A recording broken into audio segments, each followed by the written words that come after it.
Hello and welcome to Spectrum TV News at 9. I am Francis Oyima Edet, coming to you live from the capital city of Akwa Ibom State.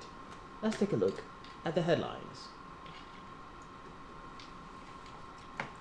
Federal government warns expatriate contractors against substandard jobs.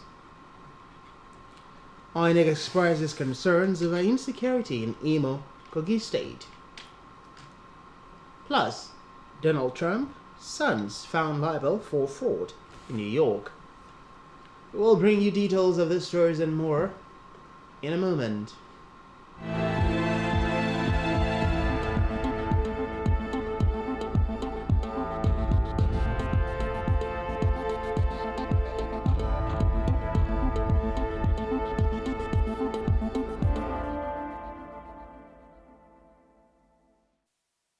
We begin the news tonight from the national scene, where the Minister of Works, Dave Umahi, has warned indigenous and expatriate contractors engaged in the construction of road projects across the country against substandard works. The minister gave the warning in Abuja at a meeting with contractors handling federal roads, said substandard work was no longer acceptable. Umai said most of the roads currently being constructed in the country could not last for 7 years after construction. He frowned at how contractors cheat Nigerians in the materials they use to construct roads in the country. He also decried the discomfort and pains Nigerians face while traveling on federal roads, saying he had to feel their pains when he traveled to Edo from Abuja. He said the contractors constantly increase the cost of project and cheat the country through contract variation and the use of asphalt materials, which are subject to international price of crude oil. According to him, there is no project being constructed right now in Nigeria that is going to last for 7 years. A move to the Nigeria's leader, President Ahmed Bola Tinubu, who has urged Nigerian Muslims to emulate the virtues of Prophet Muhammad as they celebrate the Eid al-Maulud.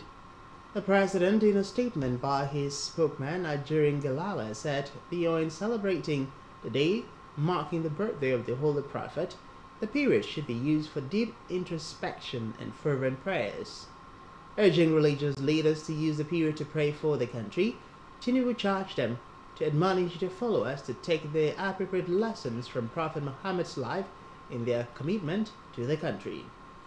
President Tinubu also urged Muslims celebrating the Maulud festival to extend their hand of fellowship to the needy and vulnerable in the spirit of the season, while praying for the country and leaders at all levels.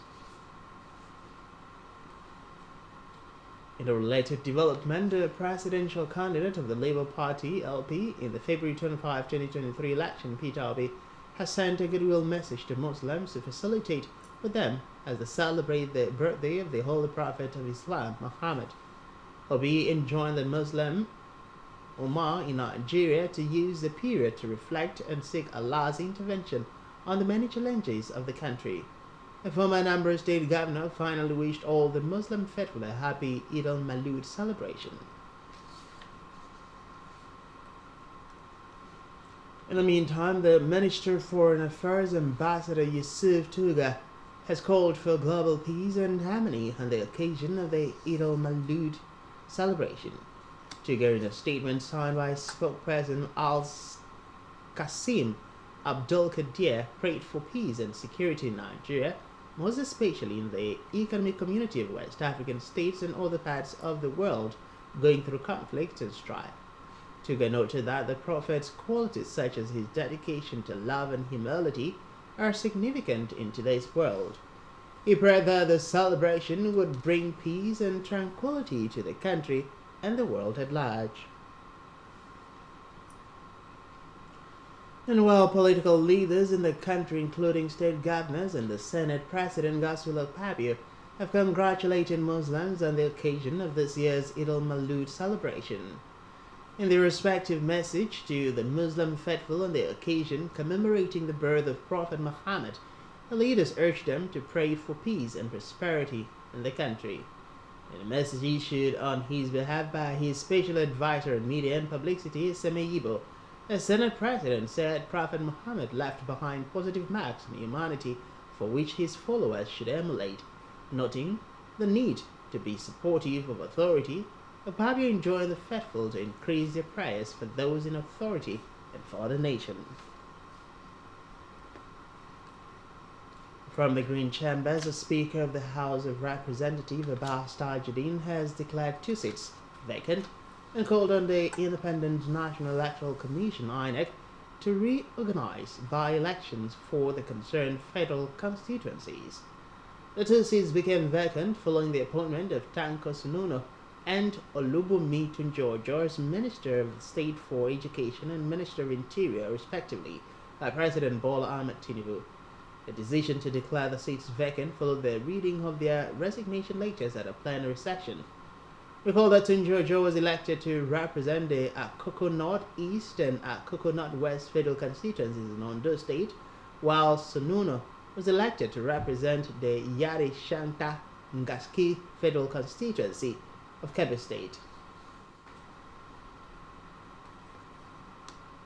Meanwhile, the House of Representatives has also called for investigation into the activities of Smith Engineering Company Limited over its alleged failure to execute a $3.2 billion contract awarded to it by the Niger Delta Development Commission (NDDC) in 2016. The resolution was passed following the adoption of a motion on the need to complete the shore protection project in Ibno local government area and other Niger Delta Development Commission projects abandoned in Eket Ona Esreket Ibno Federal Constituency of Akwa Ibom State.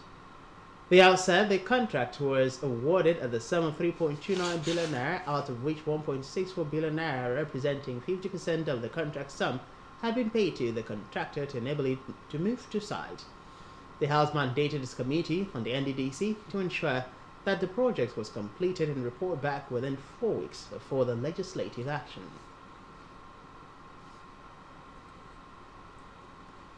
To judicial matters, where the Sokoto Governorship Election Petition Tribunal has fixed September 30, 2023 to deliver judgment to the suit challenging the election of Governor Ahmed Aliyu.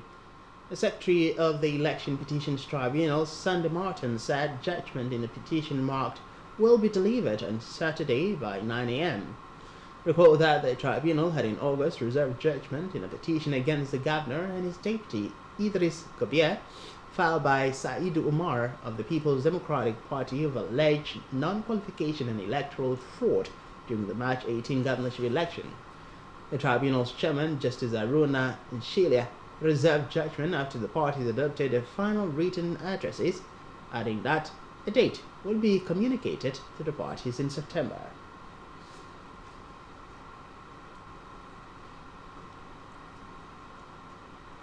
Meanwhile, the Independent National Electoral Commission (INEC) has raised the alarm that the growing level of violence and insecurity in Imo and Kogi State is not only unacceptable, unnecessary and worrisome, but also capable of scaring potential voters. The INEC National Commissioner and Member Information and Voter Education Committee (IVC) Muhammad Kudu Haruna raised the alarm at a one-day workshop organized for media executives in Owerri by the Commission. While soliciting the cooperation of media practitioners, AGU also appealed to eligible voters to come out and vote for their choice candidates during the poll. In security matters, the Nigerian Air Force has bombed camps housing members of the proscribed indigenous people of Biafra (IPOB) and its paramilitary wing Eastern Security Network (ESN). Air Force spokesman Gabriel Gatboet, in a statement today, said several strikes were carried out on Tuesday at separate locations of the two eastern states. He identified the location as Mother Valley or Shimogu in the Nnewi South local government area of Anambra State and Aku Ihube in the Okigwe local government area of Imo State. Prior to the operations, Gatwet said troops had received intelligence of the planned disruption of civic activities across the southeast by the terrorists. The operation, he said, was made possible following collaboration with ground troops and other security agencies that targeted locations believed to house some arms and ammunition of the militants.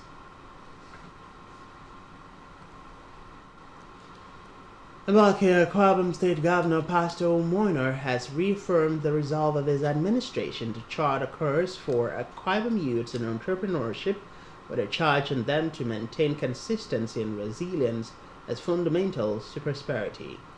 The governor gave the assurances while addressing the 2023 IBOM Ignite conference dubbed Stretch My Story, My Business, held at IBOM IBML Leadership and Entrepreneurial Development Center, IBOM Lead, IBBW Uyo. The governor lauded the ingenuity of the organizers of the IBOM Ignite conference and IBOM Lead team for creating the platforms to create genius out of Akwabam youths.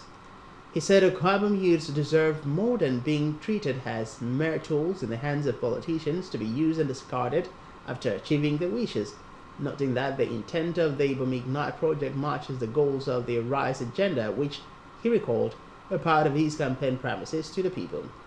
Speaking on the essence of the program, the chairman IBOM Ignite Planning Committee, Pastor Imo Abasi Jacob, said IBOM Ignite was birthed in 2017 as a non-profit visionary program by Pastor Moiner out of a desire to salvage the trend of endless waiting for ready-made jobs by unemployed graduates.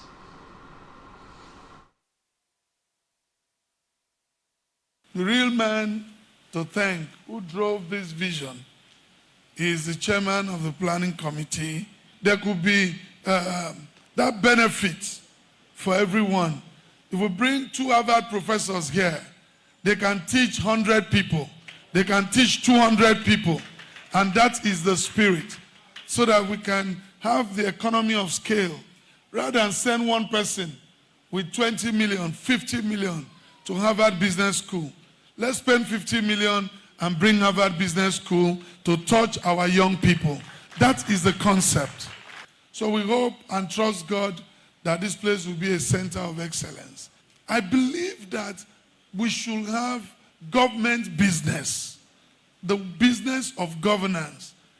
We should not just believe that our youth should be following us and we use them and throw them away when we are finished using them. No, the time is gone. So there are lots of things we are planning for the youth. All I beg you is please don't be used by our politicians to ferment trouble. When people know that they can't have anything to offer, they look for the slightest opportunity to score cheap points. And I believe that our youth should say no to those things. I say this to our young people. Don't let them confuse you. We are charting a course that will make you relevant. Because I'm one of you. My young ones, chase opportunities. Look out for opportunities. Right where you are, where you live, there are opportunities. The real man to thank who drove this. In the meantime, health experts have called for the need to improve patient HIV/AIDS viral loads by scaling up intervention in different local government areas in Akwabam State. The expert made the call while speaking with Spectrum Television in an interview on contributions of orphans and vulnerable children programs to aid epidemic control. It disclosed that 31.3% of children in households living with HIV lack access to regular food, and 16% are unable to pay medical bills or transport household members to the health facilities in the state. The expert noted that safer intervention is proven to reduce sexual violence among population, addressing food insecurity and malnutrition in children below the age of 5, and sensitizations, among others, are key to eradicating the menace of HIV and AIDS and ramp up efforts in fighting against the virus in the state. Also have a lot of orphans that are actually orphaned by HIV/AIDS.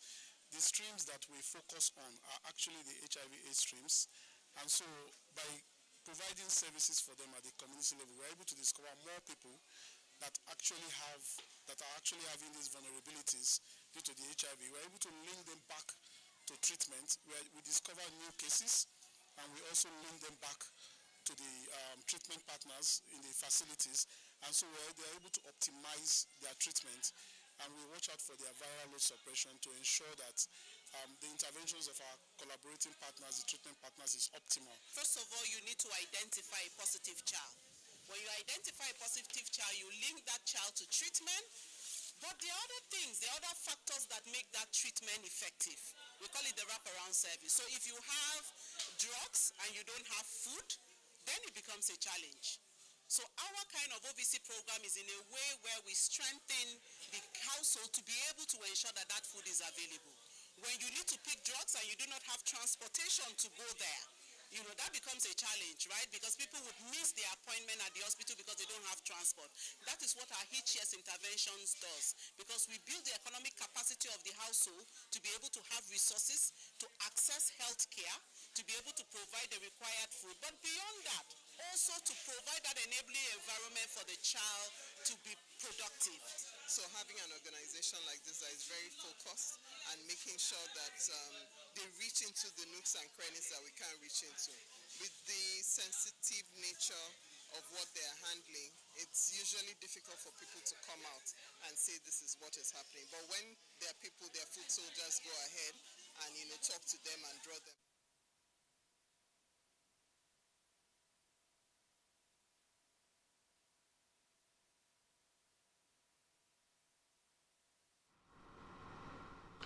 And still to come in the news,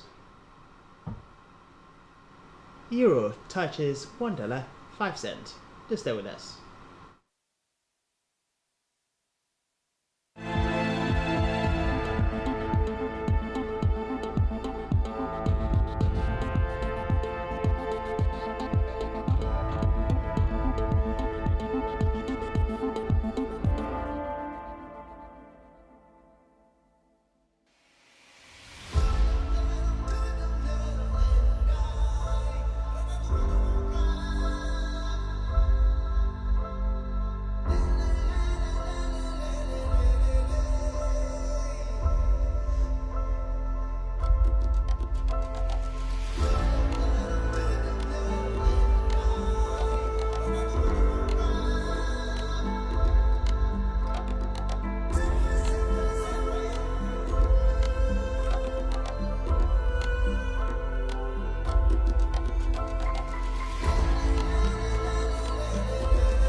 Many thanks for staying with us. Now to the rest of our news stories.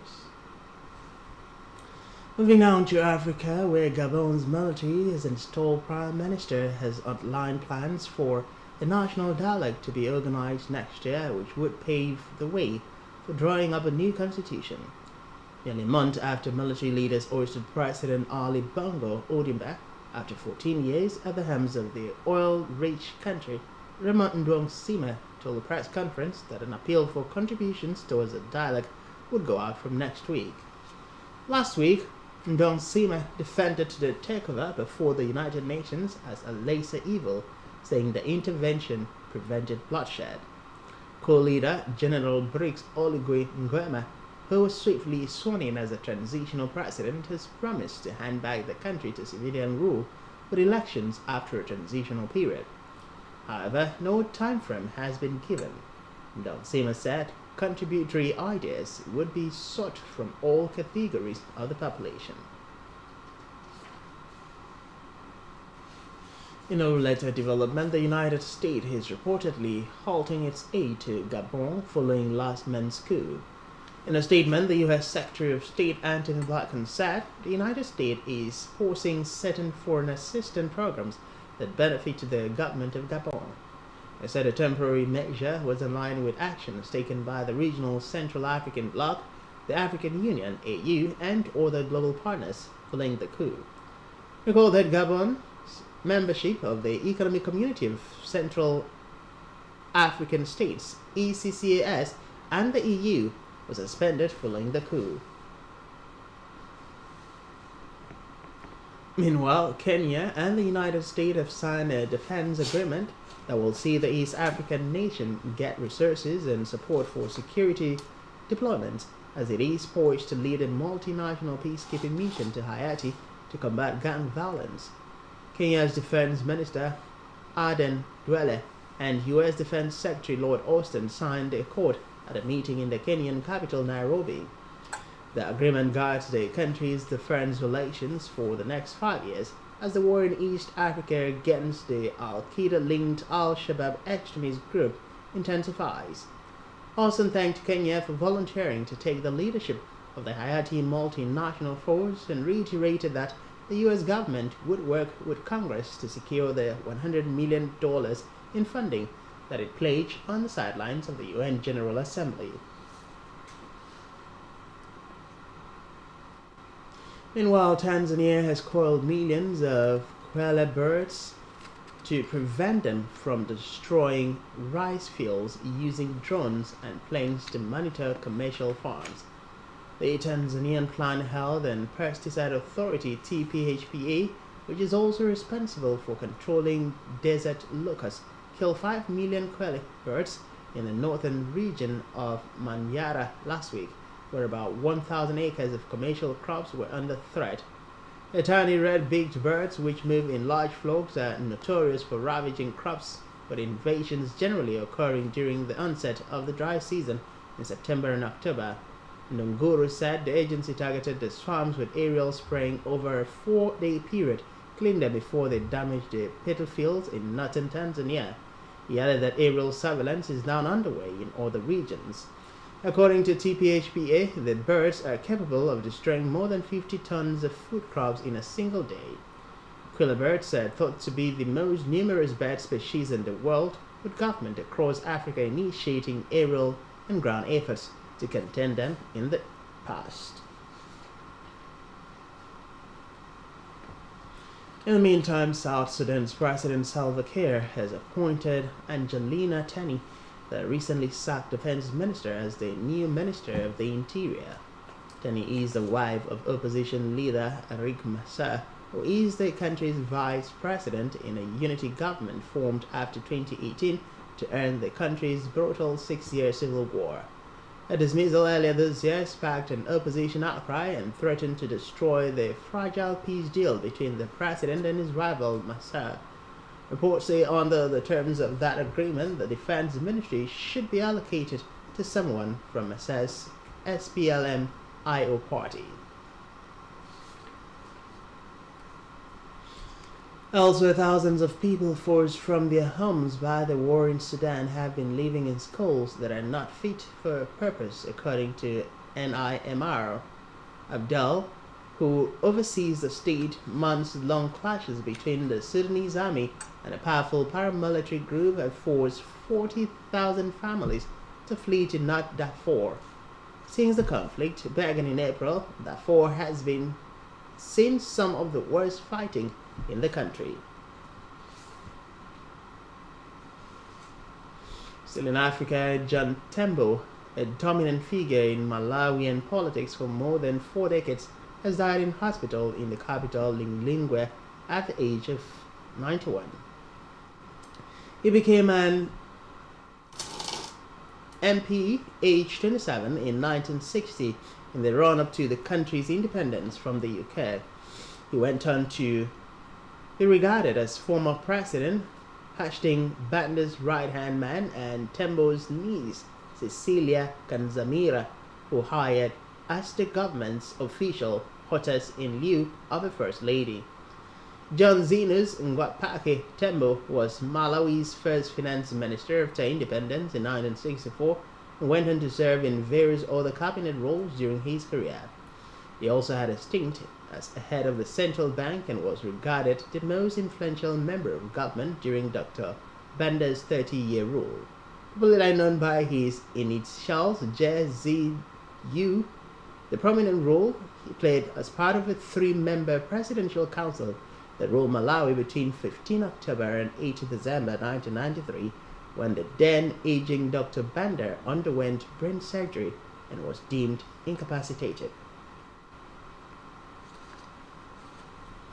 In the meantime, soldiers have been evacuated from an army base in northern Mali following an attack by gunmen. According to a statement, Mali's troops repelled their assailants at Akirin, an area near the ancient city of Timbuktu. It is not yet clear if the gunmen were Islamist militants or Tuareg rebels. Both groups have increased their attacks in recent weeks at a time when UN peacekeepers are pulling out of the country after being told to leave by Mali's military rulers. Elsewhere, Namibia has suspended imports of live poultry and poultry products from neighboring South Africa because of a severe bird flu outbreak. According to Namibia's agricultural ministry, the suspension was prompted by the alarming spread of highly pathogenic avian influenza (HPAI) in South Africa. Meanwhile, more than 2 million chickens have reportedly died so far in the outbreak. The Namibian authorities specified that the suspension covered live poultry, fresh frozen poultry meat, table eggs, day-old chicks, and hatching eggs.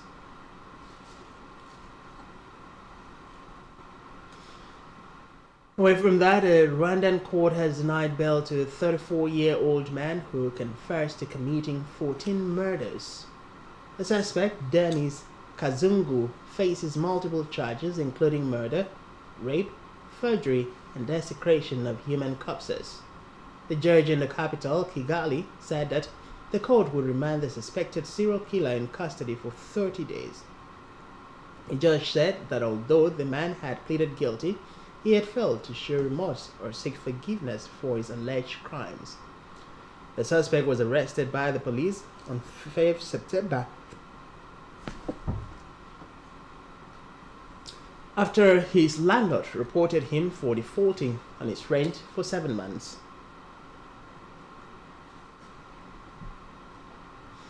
We move to the foreign scene now, where Germany has banned the far-right sect Art Gemeinschaft for spreading Nazi ideology to children and young people. The country's Interior Minister Nancy Faeser described the group as racist and anti-Semitic, saying it was trying to raise new enemies of the Constitution. Faeser said the group was giving its members instruction about picking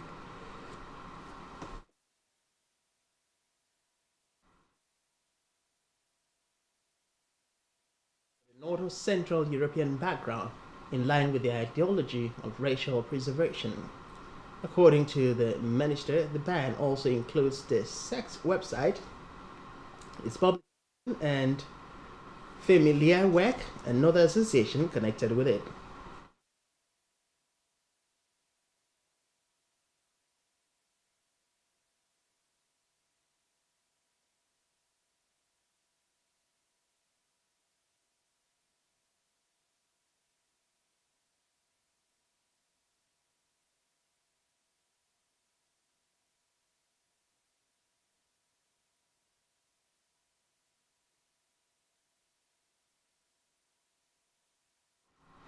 Move to the foreign scene now, where Donald Trump and his sons have been found liable for fraud in New York.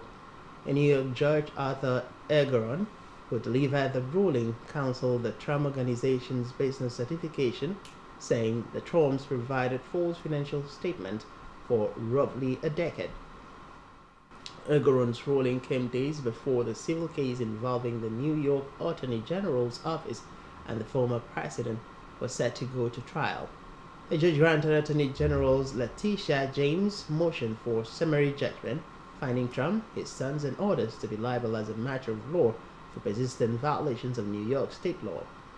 Reports say the financial statements that Trump provided to lenders and issuers for about a decade were false and said they repeatedly engaged in fraud. Meanwhile, the decision is a blow to Trump and a complete rejection of his argument that he did not inflate the values of his golf courses, hotels, and homes at Mar-a-Lago and Seven Springs and financial statements that were repeatedly used in business.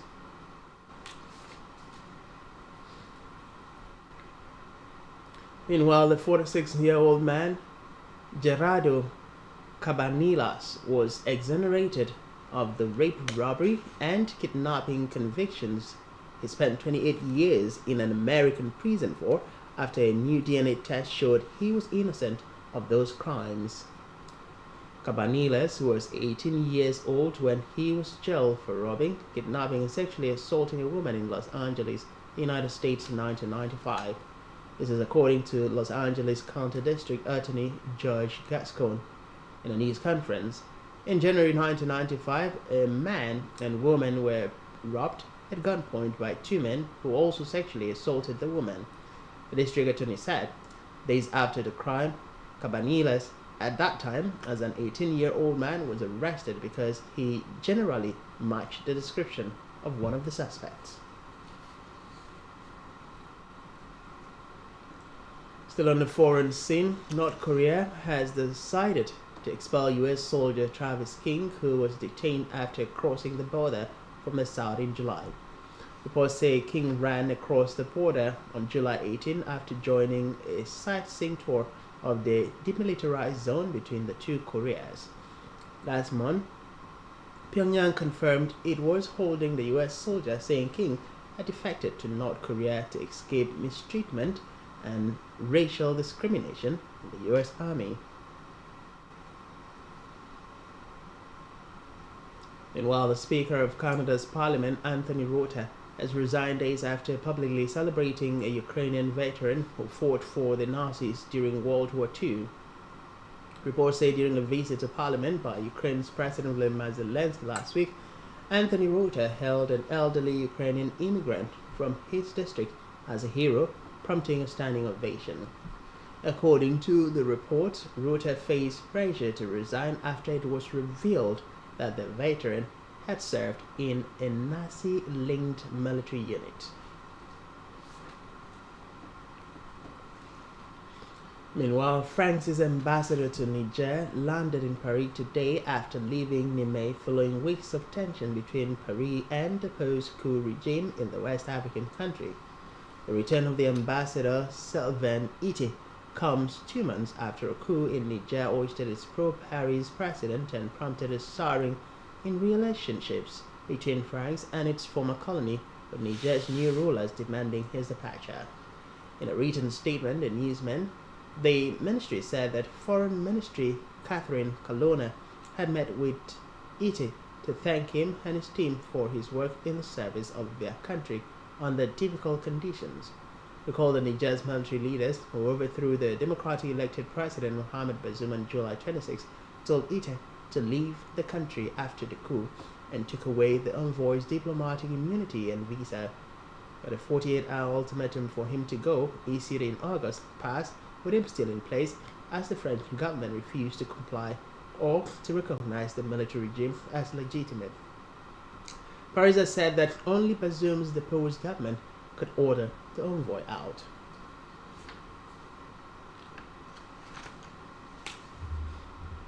Still on the foreign scene, more than 100 people were killed and 150 injured in a fire at a wedding party in Hamdaniya district in Iraq, Nineveh province, that left civil defense searching the shared skeleton of a building for survivors to the early hours of today.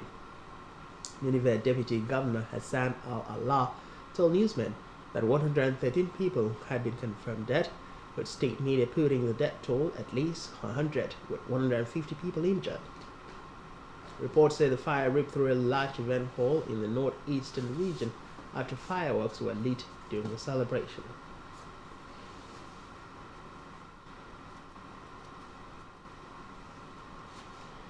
And now it's time for the latest business and stock market stories.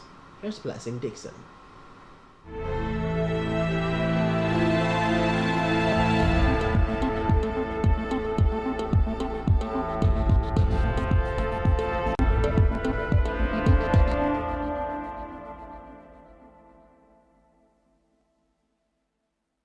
Thank you, Francis Adet, and good evening. It's business news. My name is Blessing Dixon. In the news, the European currency, the euro, extended its losses towards a $1.05 mark at the end of September, reaching the weakest level since January 6th, and was on track for its most significant monthly decline since May. The common currency was hit by weaker than expected German consumer morale figures, as well as hawkish comments by the Federal Reserve officials and strong U.S. economic data, which boosted the dollar. Investors have also prepared for key inflation data scheduled for release later this week, with expectations that the European Central Bank will not be increasing interest rates further this year, amidst concern that economic slowdown outweighs inflation worries. In the energy market, Nigeria's price benchmark Brent crude futures dropped by $96 per barrel today, extending gains for a third straight session and touching fresh November highs. The market has been grappling with tightening global supply heading into winter. The Russian government said on Wednesday that it is considering restricting gray fuel exports and raising fuel export duty for resellers. It follows a ban on exports of gasoline and diesel announced last week. Early in the month, OPEC majors Saudi Arabia and Russia extended supply cuts through the year's end. Concerns about the further drawdowns at the key crushing Oklahoma storage hub in the U.S. that could fall below minimum operating levels also kept markets on edge. Energy Information Administration data showed crude inventories in the U.S. fell by a much bigger than expected 2.17 million barrels last week, and stocks at Cushing fell for a seventh consecutive week. In Africa, the International Monetary Fund (IMF) has called on Nigeria and other sub-Saharan African countries to reduce the fiscal deficit by 3% to avoid debt crisis. The IMF stated this in a report by its economist Fabio Canelli. The development comes as Nigeria's fiscal deficit to gross domestic product (GDP) ratio fell to 5% in 2022 from 6.3% in 2021. In Nigeria, about 3,567 jobs were lost in the manufacturing sector in the first half of 2023, according to figures from the Manufacturers Association of Nigeria, MAN. MAN stated this in its half-yearly review of the economy. According to the report, employment generation in the manufacturing sector declined to 6,428 in the first quarter of 2023. This was a 32.8% reduction in employment generation capacity when compared to 9,559 jobs generated